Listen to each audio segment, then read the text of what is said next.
Hey, Hey, how's it going? good. Yay, I showered. I put on makeup.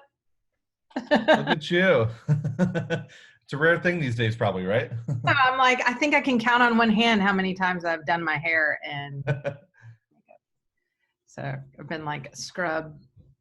I thought you had a dollhouse behind you. I see it's a birdhouse instead. It's a birdhouse. It does look like a dollhouse. Just a little bit. You're Not, like, what is that? not the whole thing, but when I looked up there the first time, I thought, So I'm trying to figure out on Facebook Live, like, what do people see? Are they going to see like the chat windows? Are they going to see like the PowerPoint? I don't know how this is going to work. We'll see. so I've never used the Zoom feature to broadcast to Facebook Live. I'll be learning with you. You'll be teaching me something. Yeah, we'll see how this goes. All Awesome. right, cool. I'm gonna keep everybody's video muted until we do the panel, except for you, Kim, of course, because you're gonna present. Good morning. Kim's all making coffee. She's gone. Oh, I'm just teasing. I'm actually at the doctor's office, and I have this fear that I'm going to video in something that I'll never regret. I'll regret for a lifetime. So I just dialed in, but I'll switch to video once I get out of here. okay, no worries at all. Maybe you could just stay on audio. That way you're a little bit safer. Yeah. All right, let me share my screen. I've had some Zoom snafus over the past few weeks. Oh, no. Oh yeah. Wouldn't be alone. Have you seen the one where people are naked? Yeah, I'm sure there's been people that are worse than you. I haven't done that. Or I haven't done that. They have shirts on, but there's like they're sitting in their underwear, and then they think the meeting's over, and they get up and they're in their underwear. Oh gosh. All right, I'm gonna switch you guys. Switch you guys off. Sorry, I didn't mean to interrupt. No. Oh no. Do it. Switch. 1 second. Okay. I'm like learning as I go too. You can meet us all. Let's see. Participants. Here we go. Okay, now I got it.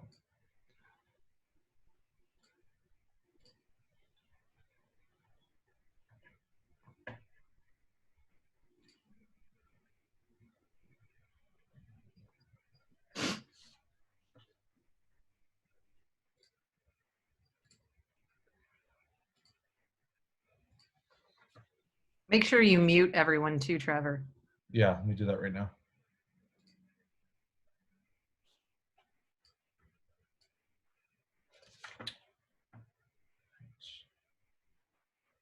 Good morning, everybody. We're getting things set up here. I'm simulcasting to Facebook Live if anyone's on right now. So we'll get going here in just a few minutes. Hopefully you can see my screen. I'm going to go check in on our Facebook settings.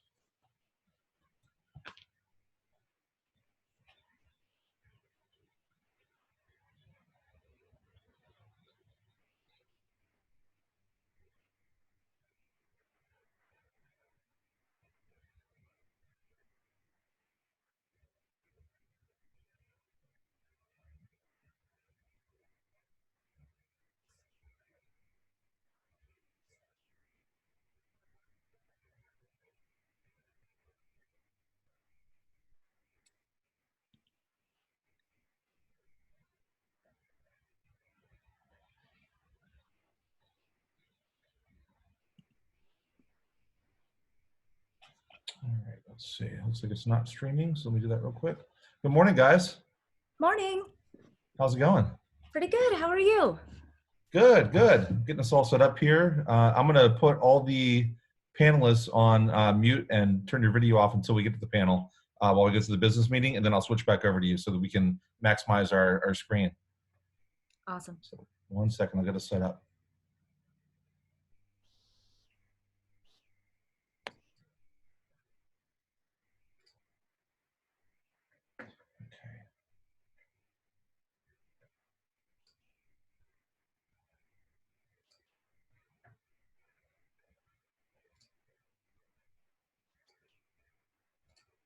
Good morning, everybody. See folks streaming in here. I'm getting the set up to simulcast on Facebook Live. Just bear with me here a minute. We should be good to go in about 2 minutes.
Let's see if this works.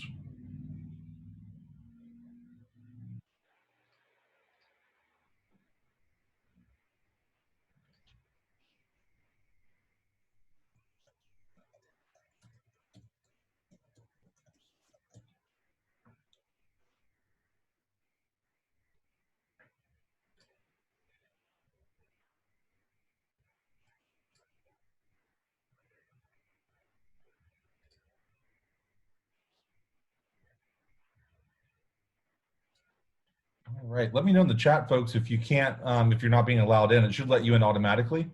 I'm learning as I go here. Give me just 1 second. We're almost ready to go.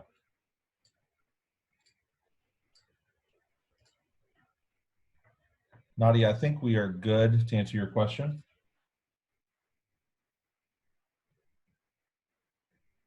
All right, let's take this sucker live.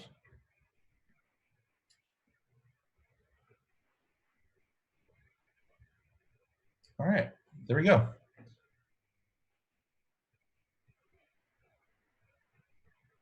see if that's working. All right, looks like we are live. I'm going to share the link here real quick.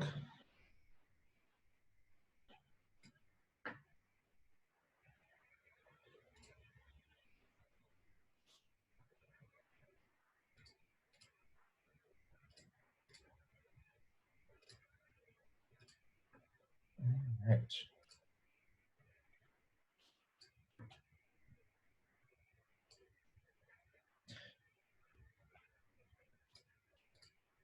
Let's get the PowerPoint up here, and I'm going to share my screen. We'll be good to go. Good morning, everybody. Thanks so much for joining us. We appreciate you being here for our first ever Facebook Live, public meeting and town hall. Hopefully, everybody can see my screen. Let me know in the chat if you cannot. Should be good to go. Yeah, I wanted to welcome everybody, and hope everybody's staying well and healthy during these crazy times.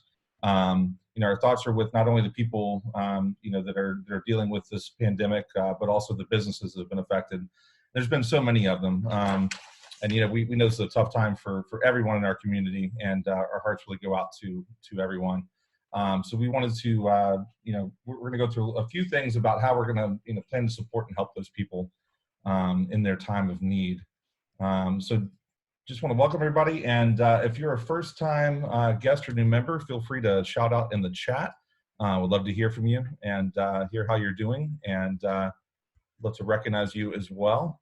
I see we got Mike on here. Mike, I'm going to put you on pause here for just a minute till we get to our panel discussion. There we go. Okay.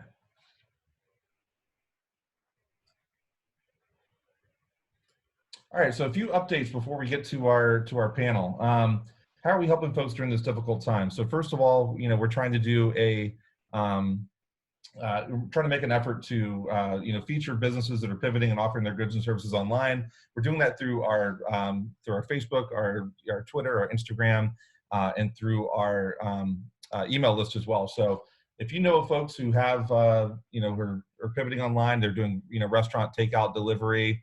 They're delivering, as you're going to hear from some of our panelists, delivering alcohol, things like that, since we have so many alcohol producers in the neighborhood. Please send them our way. We want to hear about it. We want to spotlight them. We want to give them some love right now.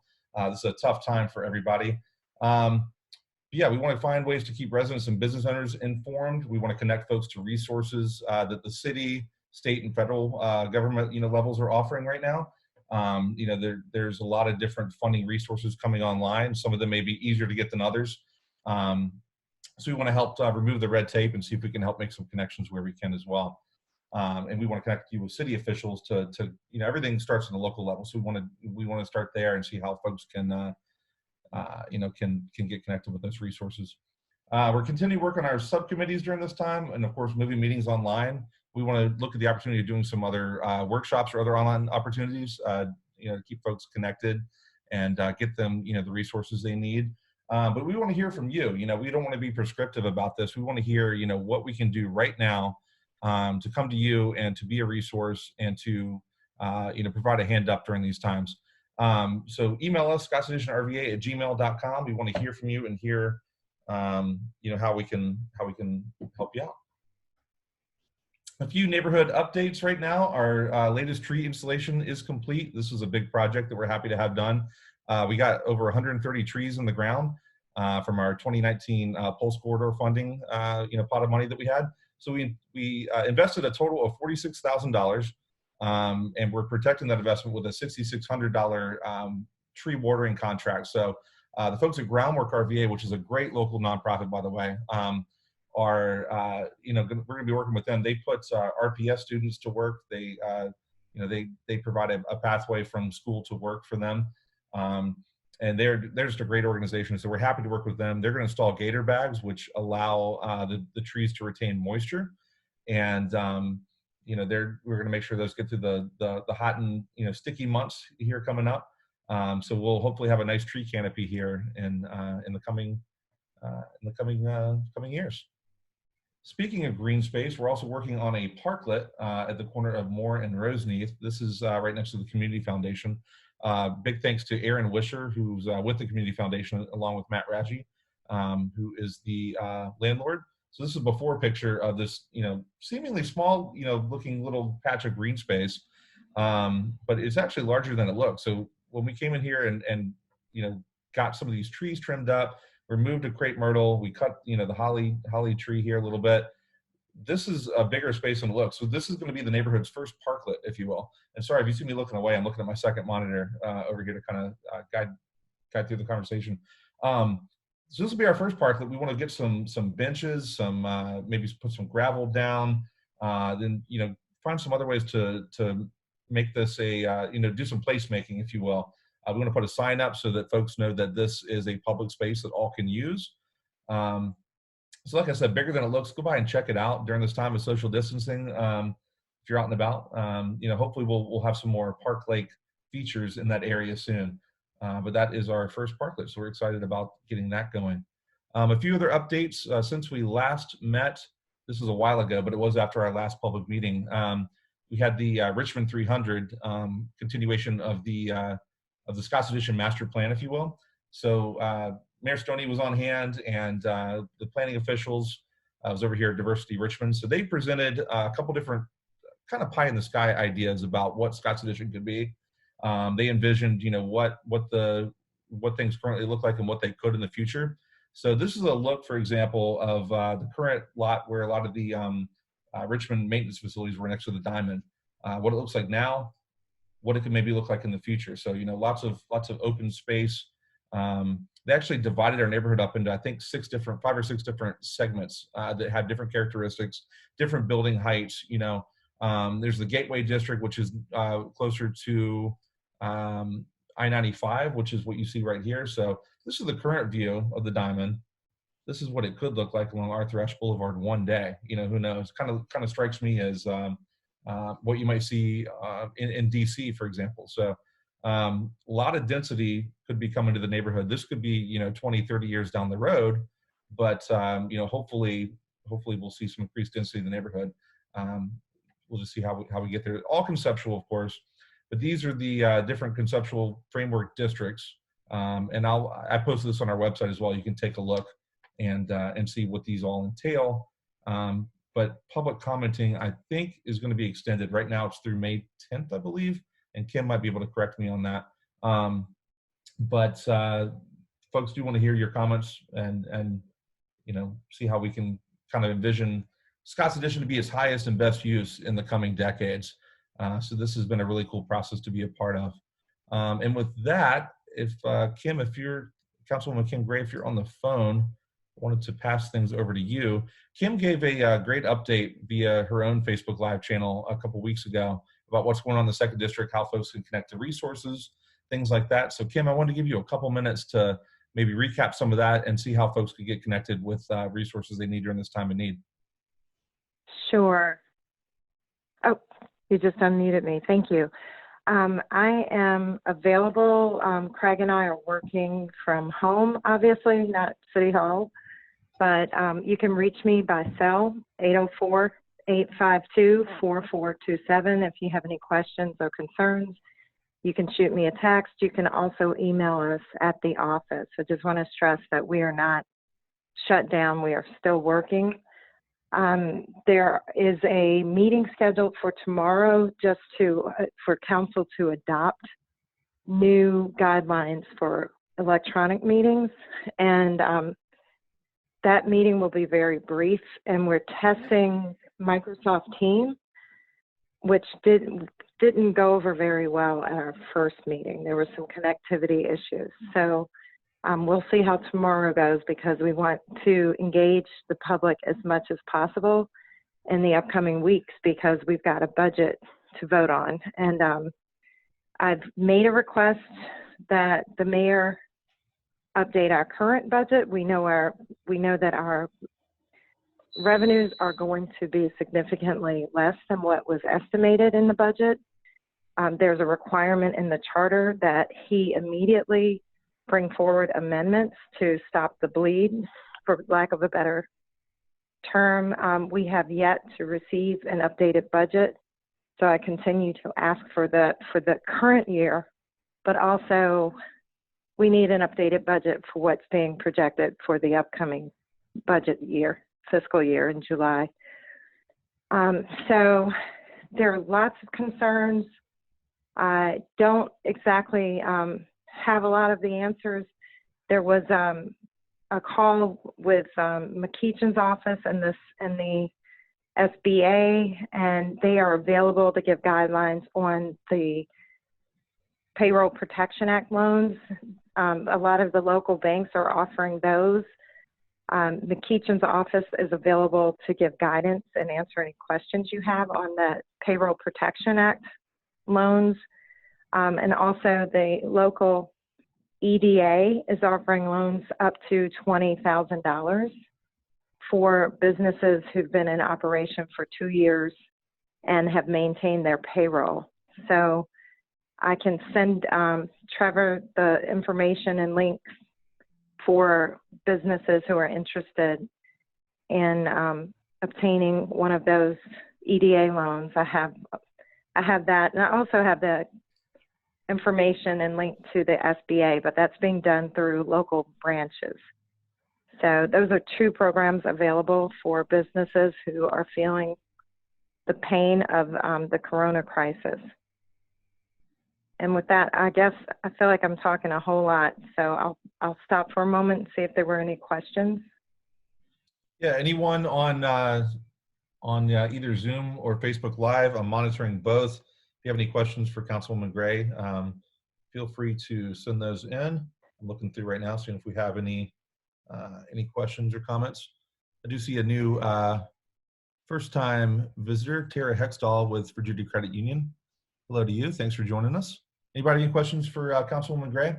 I know we're going to get into a little bit more about business funding and grants and things like that as well in our panel discussion in a second. Not seeing things so far. I'll give everybody just a few minutes. Kim, anything else to share while we got you? Anything else? Sure. News and information we can share? In addition to requesting a revised budget, I have requested, and my focus is on all businesses, but our restaurant industry is feeling this. They felt it first, and they're feeling it the hardest. And so the B-poll taxes are prepaid, and it's an estimate of revenues. I was put a resolution forward that will be introduced to request that 50% of those taxes be refunded to the restaurants, because it will put more money in their hands now to be able to stay viable and in order to remain operational after we get through the crisis. We depend heavily on the restaurant industry within our city budget. It's about $47 million in meals taxes alone. And we will be in a serious crisis if we cannot offer the assistance to the restaurant industry. The industry employs tens of thousands of Richmonders, and it supports school construction projects and other things. So it's really critical that they are kept as viable as humanly possible through this crisis.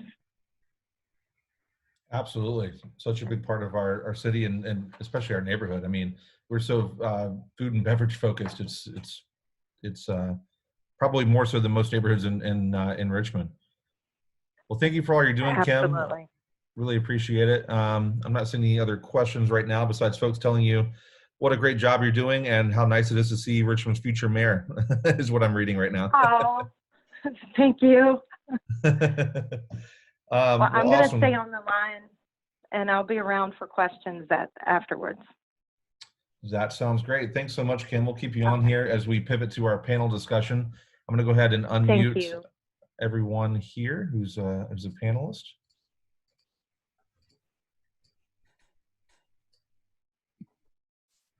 Let's see. Good morning, everybody. Good morning. Morning. Good morning, everyone. I'm starting everyone's video. Sorry, Morning. a little clunky here. I think we got everybody. Let's see. Waiting on. Let me switch the screens here.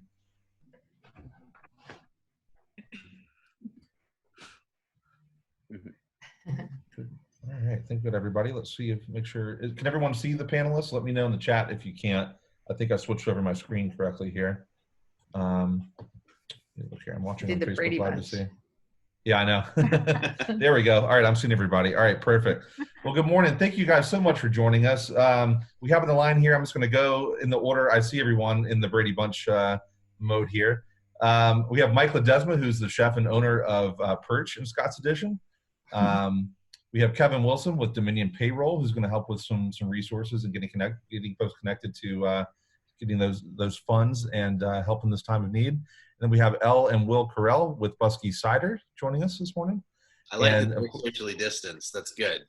Yeah. We're low-key avoiding each other and just cleaning like crazy. Exactly. And then we have Sandy Cawley Sandy Kano, excuse me, with Turn Cardio Jam Studio. So we appreciate you guys all joining us this morning. I want to start with a few questions, and we want to take questions from the audience as well. So feel free to chime in on our chat and on Facebook Live as well, and we'll go through and pick some questions to ask folks. But first of all, how's everybody doing? How have your businesses pivoted during this time? You know, when to go through and kind of give folks tips on this. You know, what have you guys learned? You guys are, picked you guys because you're all doing something exceptionally well right now. I think, you've really, and I'm not surprised. We have so many creative types in our neighborhood who are able to pivot on a dime. You guys have clearly done that. Mike, maybe I'll start with you. How have you guys pivoted your restaurant? Thanks for having me, Trevor. It's been a whirlwind 3 weeks. The first weekend when it happened, we switched over and tested out to go off the website. So we tested out 2 systems, the Toast and the Squarespace. And then once we tested out which one was the most efficient. So when we were developing these systems, I was like, we have to get into the mind of a older person, a younger person in between. So it has to be very user friendly with all the information that's readily accessible. So really ease of use was one of my main focus. So make it super simple, go to the website and do the Toast. And then from that, we pivoted again. So how do we market the different things at the restaurant? So the grab and go, the different aspect, the take and bake, go home and cook it. And then we're doing the virtual cider dinner, virtual wine dinners. How do we bring that experience of Perch to your house? So integrating a Spotify playlist for the restaurant. So when you do get the pickup, there's a little note, go to Spotify, play this, and then you'll be at the restaurant. And then also like trying to stay safe. I mean, that's the main concern for our team is how do we create the pocket of safety in the restaurant itself? Because you don't want to suffer the product, the quality of the product as well. Pivoting is just, brainstorming, making mistakes, and just really adjusting over and over again. I mean, we're changing every day. And how's business been so far? It's we're afloat. We're staying. I always my analogy is if you're in a really deep ocean and there's a big wave, and if you struggle, you're going to drown. So you kind of have to go with the motion and kind of hang out and make those adjustments and don't panic. Yeah, no doubt. That's a great analogy. let me pivot to Ellen Will over at Busky. So I know, the state, thankfully, who's, not always been the easiest to work with when it comes to alcohol in the past, at least my own personal opinion, has allowed a few concessions during this time. Talk me through, Elle or Will, I'll let either one of you go and talk about a little bit about what the state has allowed you to do, what you guys are doing in terms of getting your product into folks' hands. You guys have a pretty innovative process for delivering, I think, all over the state, right?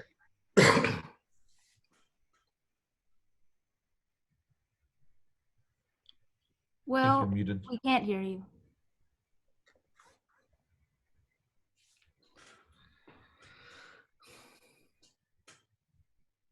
Did you hit the mute button in the lower left-hand corner? No? Well, Elle, do you want to maybe take this one until he can kind of Sure. figure out his mic? Yeah. So the ABC, we've got a really good relationship with them. I mean, obviously, if you're selling alcohol, you should have as good of a relationship as you can. And they've really, really supported us on this one. We've actually always had the ability or been able to obtain the license to deliver. Just never thought that we'd need to deliver because we have really good distribution channels and people come to the tasting room. So we were like, hey, any chance you guys can make that license happen for us? And they're like, yeah, sure, no problem. We understand these are serious times. So within the afternoon, our ABC agent had our delivery license, and we were licensed to deliver. And within 48 hours of closing our tasting room, we had our delivery site set up, and the support from Richmond has been amazing. It's obviously it can't replace tasting room revenue, and was never something that we thought we were doing. So we have the building blocks, but had to reinvent the business, in a couple of days. But it's been really awesome to see people supporting us during this time. That's fantastic. Yeah, so you guys are what's your delivery area? It's all over, right? I've seen your map. I switched to phone. Can you hear me now? Yeah, absolutely. Cool. Go ahead. I'll take this one. Yeah, so the delivery system, I'm working on the website on the back end. So I'm working weirder hours than ever before in the middle of the night. And so we changed our delivery system so that Richmond, like the zip codes in downtown Richmond, sometimes within 5 to 8 miles, they get everyday delivery. And if we can't manage it, the next day delivery.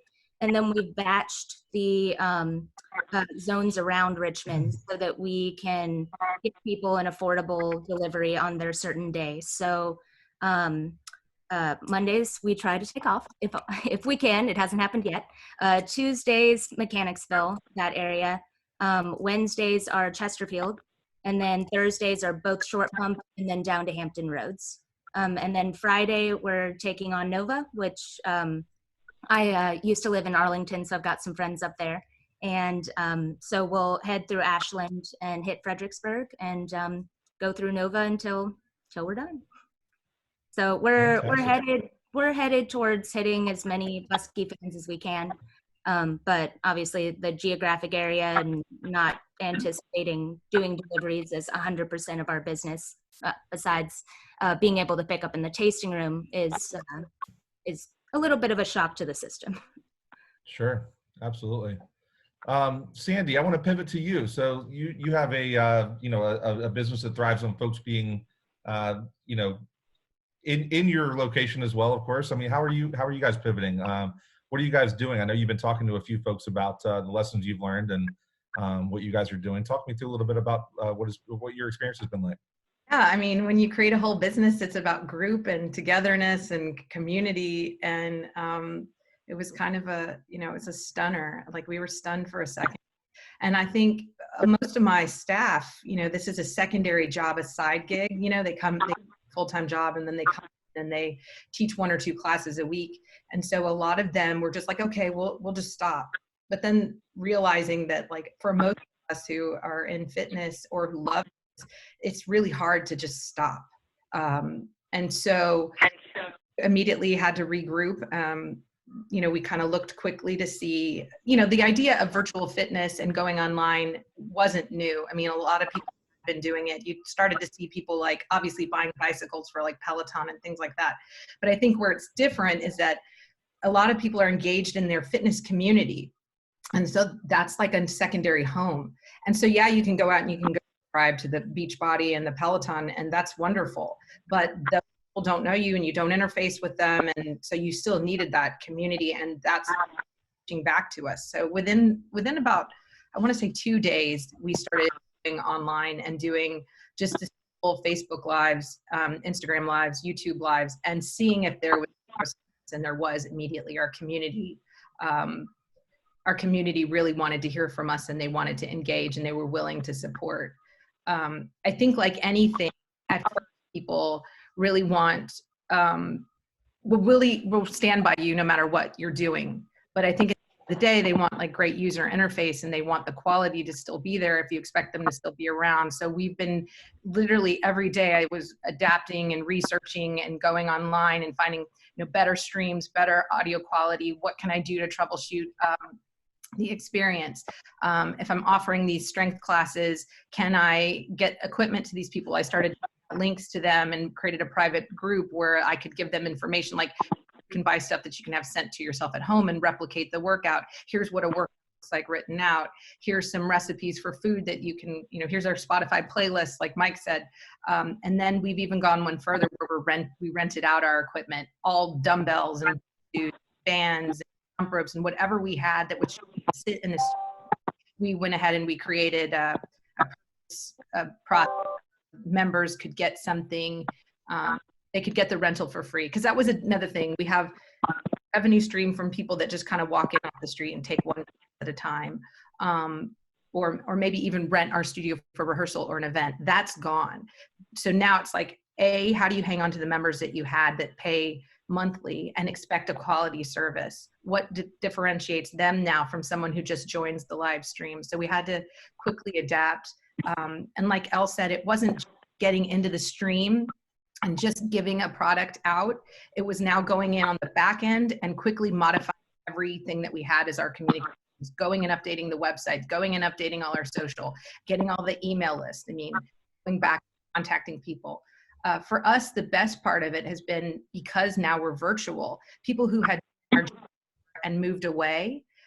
Like one of my instructors lives in Australia now. He's able to rejoin classes, which is exciting our members again. We've had clients that moved to Oregon and now they're joining back in the streams.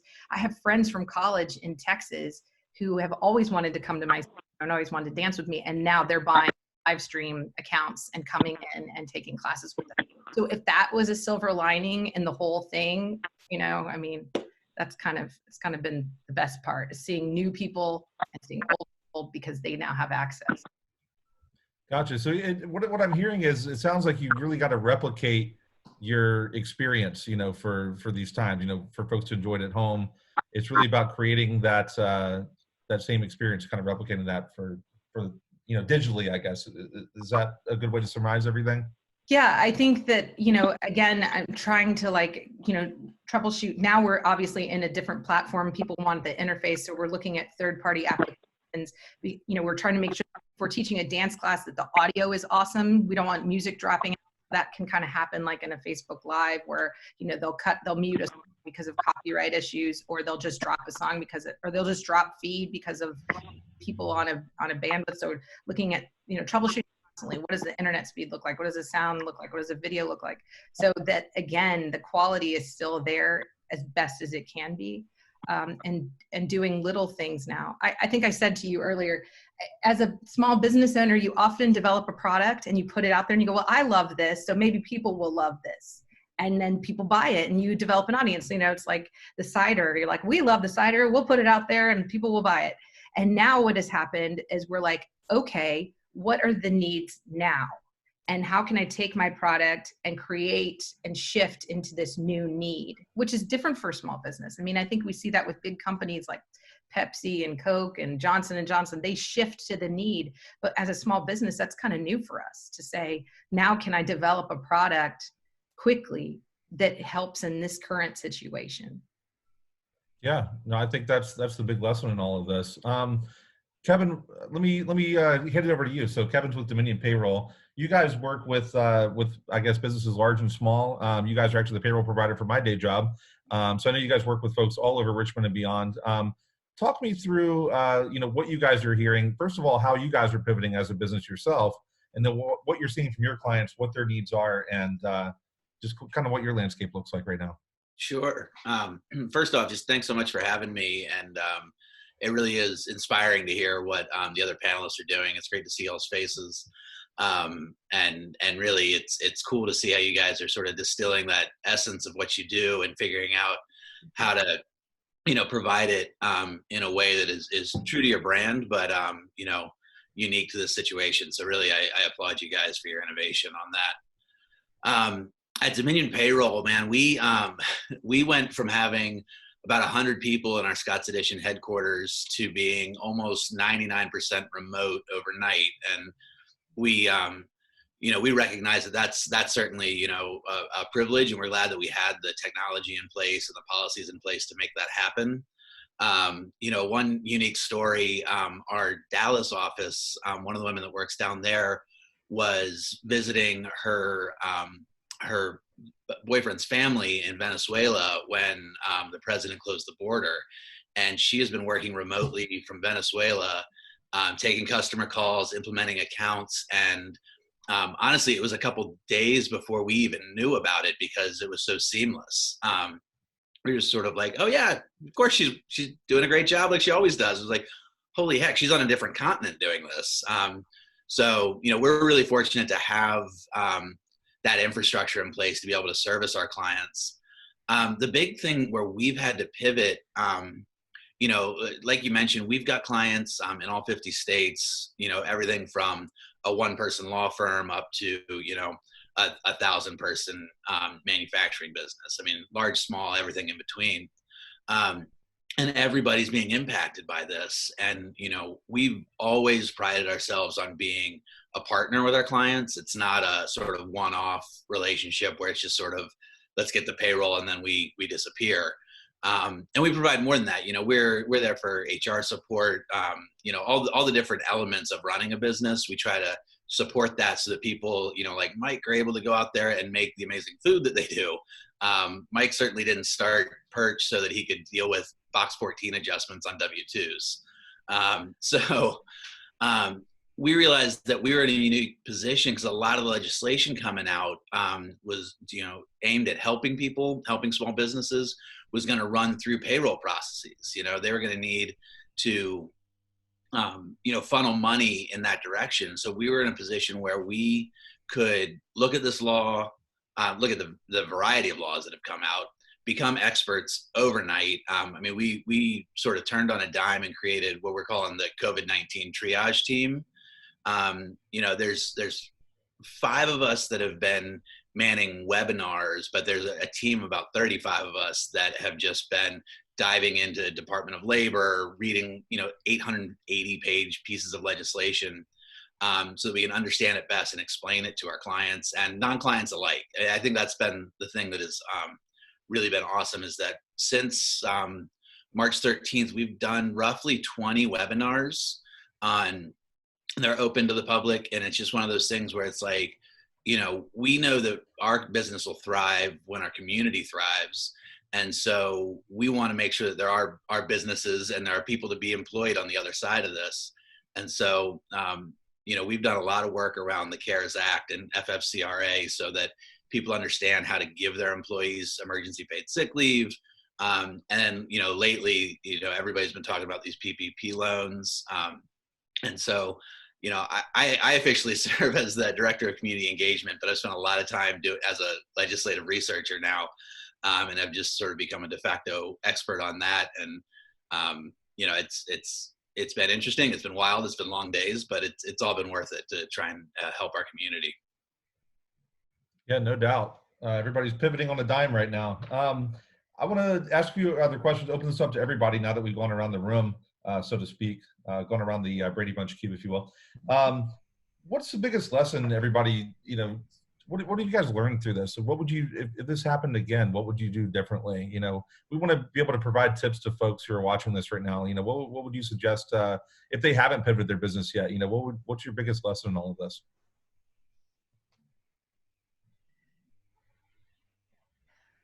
Who wants to Anyone?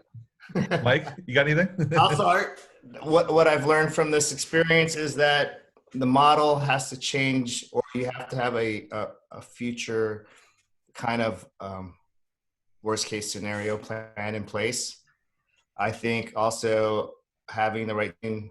You know, I'm very fortunate to have a great team that's like, hey, let's turn on a dime. You're now in charge of the website. You're now in charge of, you know, the front of the house and the back of the house staffing. So it's really what I've learned is have the systems in place, or have a thought of a system in place when things go down. And also the model has changed. Once we get back into the business environment, it's not going to be the same. It's going to be very slow. I'm keeping my eye on what's happening around the world, of how it's getting back to normalcy, and it's not. It's a slow process. People are going to have to take their time and get acclimated to the new environment.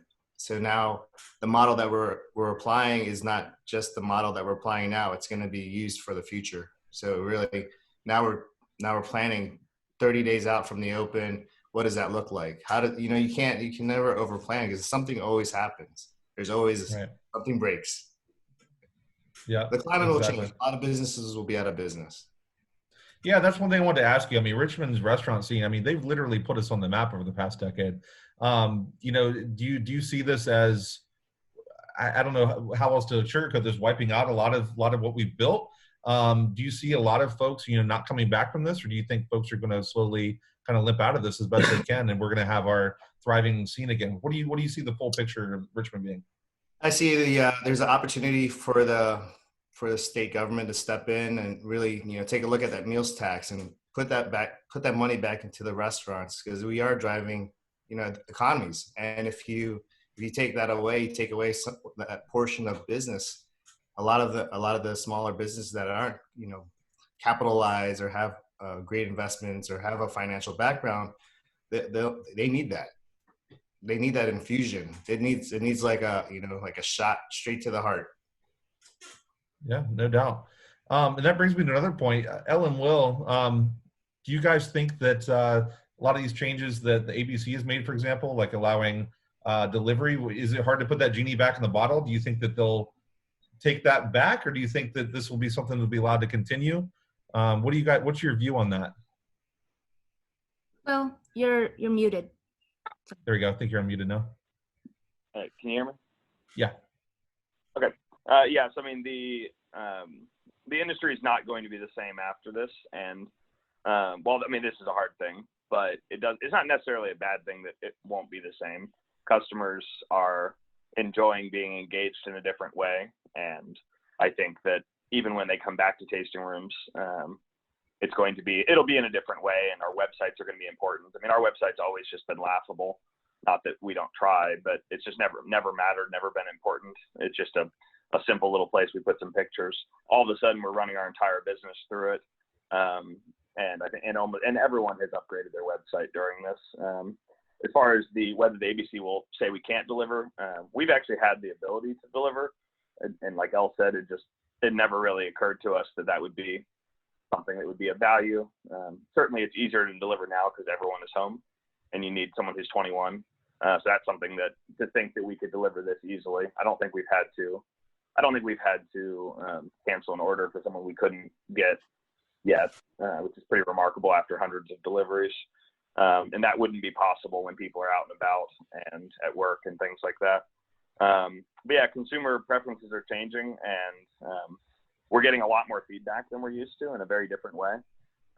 You are preaching to the choir when someone is in your gym or your restaurant or your, on your call center for your payroll company or in your tasting room. Those people are very self-selected. They already know they want to be there or know why they don't want to be there if they've been dragged in. Where now we're getting access to people who've never had access, or I had an exciting but humbling moment where someone had wanted to try Busky for a long time, but they were blind and they don't choose to come to tasting rooms, which is not. I mean, we are accessible, but it's not surprising that would be a stressful environment. So being able to come to their door and talk them through the ciders and all, never occurred to me that there would be a demand for that, and it's something that I hope that all of us will remember those lessons afterwards. But yeah, there will be some pushback on just how liberal we've become in how we can ship alcohol, deliver alcohol. I think that the wholesalers and all of the different stages of ABC licenses are going to have to work together instead of bickering after this, because consumers are, just because the law might change doesn't mean consumers wouldn't want to still have access to these sort of offerings. And it'll be important that, you know, every kind of business is going to need to come out of this with a level of momentum. And to do that, we're going to have to not start bickering, because right now it seems like everyone's working together and you know, investing in community and all. So there probably will be some tightening of laws. I mean, it seems very unlikely that there won't be, but yeah, it's cool to see that consumer preferences change and be able to engage that. Yeah, no doubt. And I want to put this out to everyone. So it's hard enough for business owners right now, you know, just to limp through this, especially in the food and beverage industry. How, you know, you guys are getting through it. How's your staff doing? You know, what's it been like for them? What have you seen? And how are you trying to support them during these times? I'll jump in on that one. I'd say, you know, what we've seen is just balancing those demands between work and family. You know, my wife and I were both probably putting in 8-9 hour days.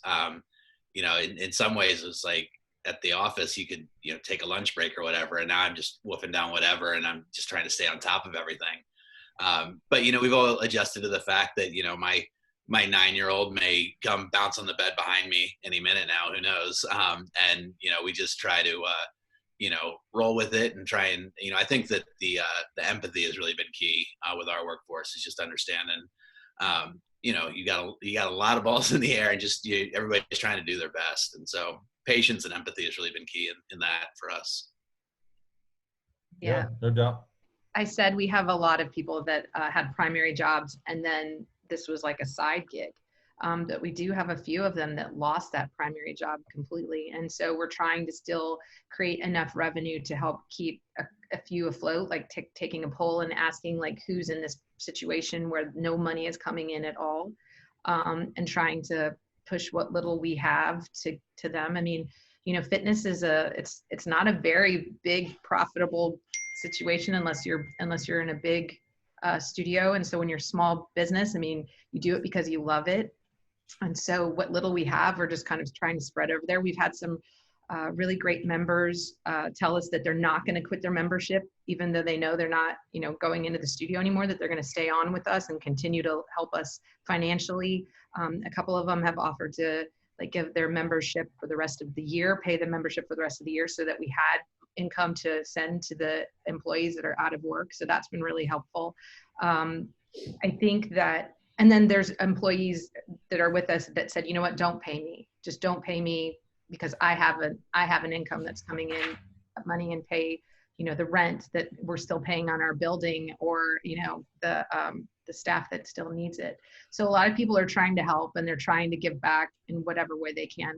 I think, I know you're addressing this about employees, but I will say our small business community had been really good about collaborations. I know that, like, especially in Scott's Edition, we've been really good about collaborating, you know, having meetings at Dominion Payroll, having a Beats and Brews where Turn would bring our clients over to Busky, or, you know, having lunch over at Perch. Like, we've been really great about collaboration. And that, to me, that I'm seeing hasn't really stopped now that we're in this virtual space. I reached out to Gretchen, who owns City Bar, and she and I, because she's also in the same situation where she had to take her bar classes and go virtually, and she and I were, she's also doing a really great job at it, and keeping her clients. And so we started kind of collaborating, like, what are you going to charge? What are you going to charge? What are you going to use? What third party are you going to look at? How are you setting it up in your mind body? How are you setting it up on your website? And just kind of keeping a pulse check so that we didn't lose momentum that we had gained in the fitness industry, and that we were still delivering the same product. And I think that's really important, because we don't want, you know, someone to fall. I don't want other businesses that have worked as hard as mine and that I'm seeing pull up the ranks. For me, it's not like I'm going to shine. It's still right now about community and making sure that, you know, people are fed and hanging on to their businesses and not going under. Yeah, no doubt. Anybody else want to chime in on that? We're getting some questions in the chat here as well. On the restaurant side, we furloughed a third of our employees. We were employing about 41 at the time. So now, after the furlough and after the news came out, we had some of our employees felt uncomfortable being there, so we gave them the option to leave. It's tough. It's really being empathetic and really understanding the different levels of the stress and their immune system. And now it's like another level of human resources. It's really, really trying to get that dialed in as well. I mean, it's a different environment. So, we're here to help. We're business owners, we're people. And that's the biggest thing is just, be fair. And that's all I can do is just like make the right decisions over and over and over again. Yeah, no doubt. Actually, going off of that, go ahead. I was going to say, I mean, we're another type of employer, obviously, but I mean, one of the big emphasis for us coming into this, and obviously, I mean, I think everyone's losing money right now. I don't think there's really any way we couldn't be, but one of our big emphasis was to try to maintain our workforce and to keep everyone on who is their primary income, and jumping quickly into this delivery and engaging some more distant delivery where maybe it's pretty low margin possibly, or things like that.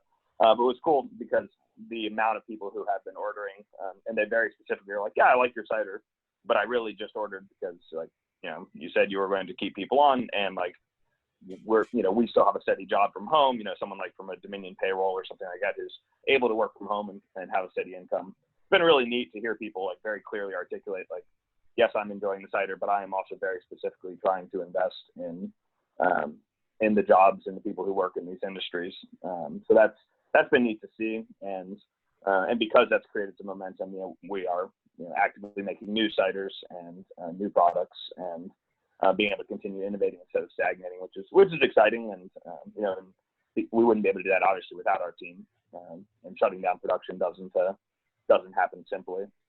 So that's been nice. It's been nice to see the community support of that. Trevor, can I just sort of piggyback on that real quick? Sure. I just want anybody that's out there, the small business owners, anybody that's listening in, take this as the genuine offering of help and not in any sort of salesy kind of thing. If you go to our website, we've created a resource page where like all of our webinars are there, a ton of fact sheets, a lot of resources so that, small business owners can understand what options are there for them to access these loans, these emergency grants, how to do it, the stuff that you're going to need. And that's just out there for everybody. And I am happy to take questions from anybody in the community. If, I can take that offline. If you just want to email me at kwilson@dominionpayroll.com. I'm a former small business owner, and so my heart breaks for everybody that's suffering right now. And so just really want to offer that up as a resource to everybody. Kevin, I've actually attended some of the Dominion Payroll webinars that you have, and you guys do a really good job at keeping things really simple for someone who doesn't really understand all of the finance and all the forms and everything, but also diving really deep into getting us the information that we really need. So you guys are doing a really great job. Highly recommend. Thank you, Al. I appreciate that. Sure. Yeah, you guys are a great resource in the community and have been gracious in hosting our meetings. We're happy to have you in Scott's Edition, especially during these times. I want to take a few questions from the chat. Brendan King from CBS 6 is actually on with us. He asked a great question. We've seen some longtime restaurants close across the city, if only temporarily. How long can your business sustain your new or alternative model? I think it's a great question. Yeah, it's great question. It is. How do you scale it? How do you create that revenue? That's a question I ask myself every day. Yeah, just keep on pushing, try to get that volume, create the relationships. We're going from, where we were just a destination. Now we're taking the perch experience to different communities around Richmond. So we're up in Halsley and West End and Reed's Landing.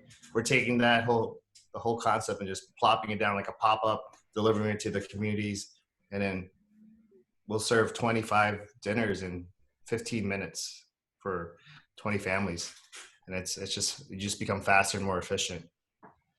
The restaurants that are closing that are going to reopen in about 2 months, it's going to, just to think about how they have to restructure their restaurants on the reopen, how to get it retrained. It's going to be a hard process. You're going to see a lot of restaurants not reopen. It costs a lot of money to reopen a restaurant. So yeah, no doubt about that. Sandy, great question for you. Hannah Worley, I think I got that right, asks, it's great to hear that you've been able to stay connected with your members, but do you see your members staying connected with each other? That's a great question. Yeah, before they really clamped down on the stay at home, some of them were even getting together in, like big parking lots and spacing out and trying to see each other. They've been setting up their own Zoom meetings. I just had a Zoom meeting last night with a couple of my clients. Well, it's like coming over to watch TV. They like turn their computer to the TV and I'm eating dinner while they're eating dinner and we're all laughing. And I mean, it is like we're in the same room, but we're not. And so I'm hearing a lot of that happening as well.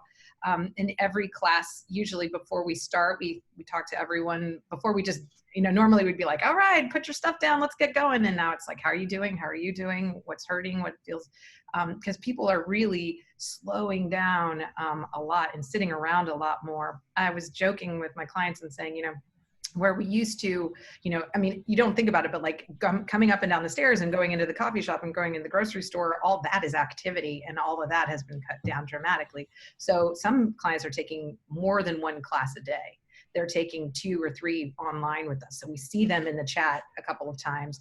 And then afterwards, in most of our dance classes, we call it a virtual cipher, and we just throw on a song that doesn't have a routine or isn't exercise and just let everyone dance. And you just see everyone smiling again and laughing and pointing and waving. And it's nice to just have that opportunity to see the community coming back together. Because I mean, that's what we're hardwired for. We're hardwired for, friendship and love and hugs and high fives, and to not have this, to have this time just kind of come to a halt where you're like in isolation is hard on people. So we're trying as much as we can. We created book groups, a private Facebook group, and letting people interact that way. And they are.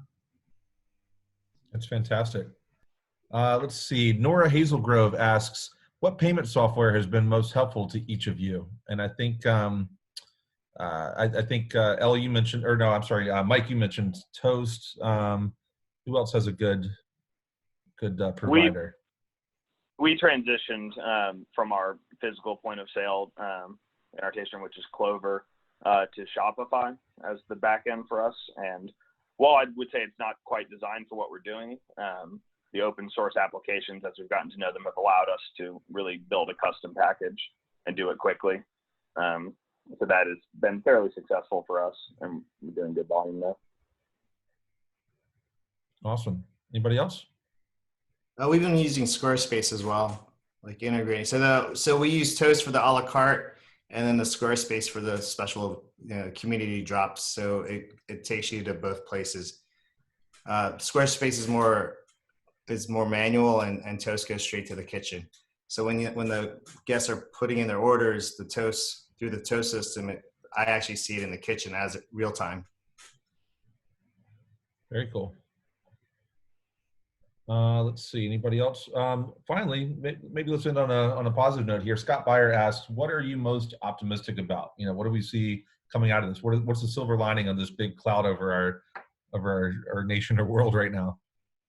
Anybody see anything good coming out of this that we'll have once things get back to our new normal?"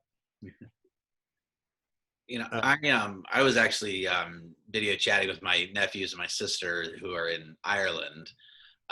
And we're doing that with like a tremendous amount of frequency right now.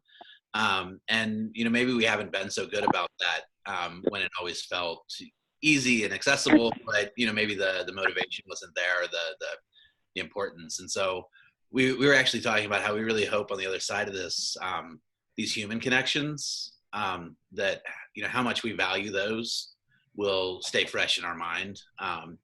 And I don't know, I've really gotten to love taking 2 and 3 mile walks with my dog. So hopefully I keep that up too. Yeah, no doubt. It's great to see everybody coming together, and I feel like we've been such a nation divided in recent years. It's cool to see people kind of uniting around what's really been the best way you can describe it as a common enemy. You know, it's really brought people together, and I think that's the best thing that's going to come out of all this. But anything else anybody wants to add? You guys have been great. Really appreciate your time. I do want to go through and let each of you give a shout out of how folks can support you in the community or how they can order online. Mike, I'll start with you. Yeah, just come to the restaurant and, or actually don't come to the restaurant. Place your order online. Order lots of bottles of wine, and if you're not in Scott's Edition and you're close to these community drops, just pull up our website. Also, we have a Easter meal program going out on Saturday, and we're sponsoring a lot of chefs that need some money. So watch out for those pop-ups at Perched, so we can support our fellow chefs around town. Awesome. Will and Al, how can folks order from you? Yeah, so for us, you can either come to the tasting room and pick up product just right there in the tasting room to go. We're open Monday through Thursday, 3 to 7, and then Friday to Sunday, 12 to 7. You don't need to go ahead and order online if you're just going to come pick it up. Just come right on in. We will socially distance. And if you live too far away from the tasting room or just want something delivered to you, just make an order on our website, and then depending on your zip code, because that's how the new Shopify app is working for us, we'll deliver it to you on a specific day or every day, depending on your location. We're delivering to Hampton Roads weekly, Richmond outskirts weekly, Richmond every day, and then Novo, we have one run. We'll see how it goes. If we don't deliver to where you are, just let us know, or if you have friends in other parts of the state, we're always expanding, changing things. Fantastic. Sandy, how can folks get connected with you and your community? If they want to visit our website, turnrva.com, we have a list of all the classes that we're offering. Even if they just want to take one live stream, they can do that, or they can do it by the week. I think we have 15 live classes a week, which is a lot. I mean, believe it or not, it's really hard to move all these parts because we're coming in from different instructors' homes and troubleshooting their audio and their video. And so you might get, a live class from someone's kitchen or from someone's backyard, but I mean, it's still your live class. So if they want to, take one live class, join. I mean, we did get someone that just joined and bought a membership, a new one. I was like, oh my God, I just sold a new membership. And so that's great. We have gift cards available too, if you just want to help us. Like I said, I mean, whatever's just helping us stay afloat and continue to keep people employed and happy. And, it brings me a lot of joy to see that there are actually people saying, we don't want your business to go under. We want you to make it out of this, and we want to come back into the studio and dance and exercise when it's all over. And I mean, it's been overwhelming. Yeah, no doubt. Kevin, anything you want to add beyond your community resources that you put out there?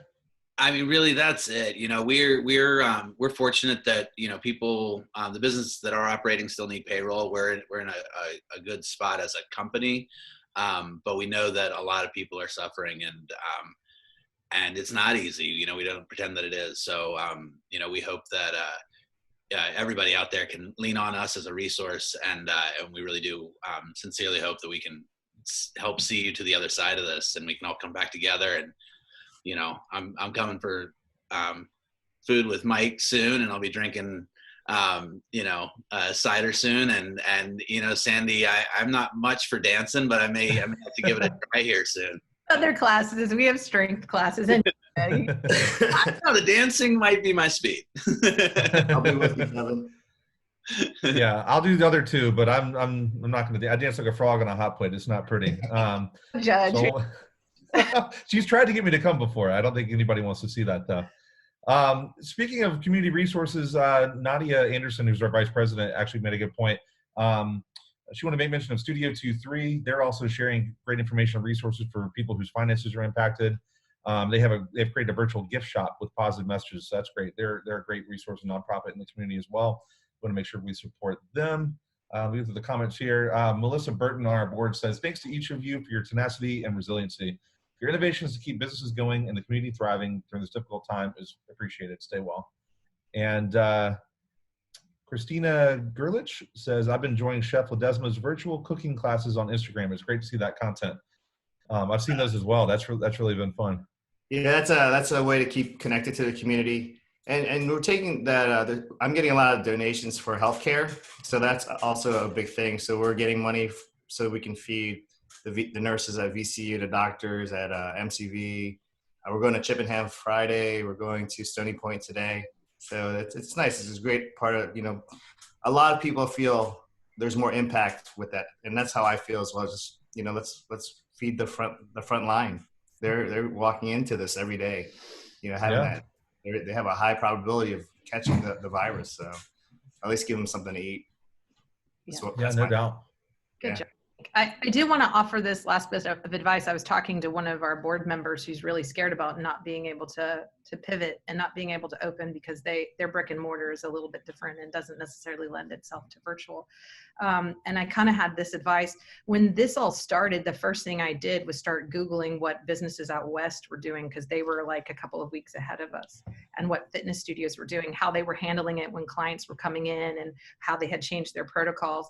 And so I would encourage anyone who owns a small business who feels like that, who feels like they haven't adapted to the change and they don't know what they're going to do, to really start looking west, or even, to Asia and whatever they're doing, and businesses that might look like theirs, and trying to see if they can get a jump on how to make a shift. Because you're not out of the game. You just have to be ready to try something different. And I think at this point, you can try anything right now. So, but I do want to, offer that encouragement, because I know we have a lot of small businesses in our groups that are probably at this situation thinking, what can I do? But really, you can always take someone else's idea and make it your own and just run. Yeah, no doubt. Yeah, well, thank you guys. Go ahead. I was referred to Canlis out west, Sandy. So it was a Michelin star restaurant that turned into a grab and go takeout place. So I watched their model evolve. Yeah, I watched a CrossFit studio out in Seattle, and what they did every day, it was constantly, and that was the thing, this constantly changed every day. It was like, come in, 10 people, come in, wash your hands, come in, don't come in, nobody's coming in, it just every day it evolved into something else. I mean, I guess it was good that, I had all those years working in crisis and breaking news that allowed me to shift and pivot quickly, and I could move like that. But I know that not everybody has that background.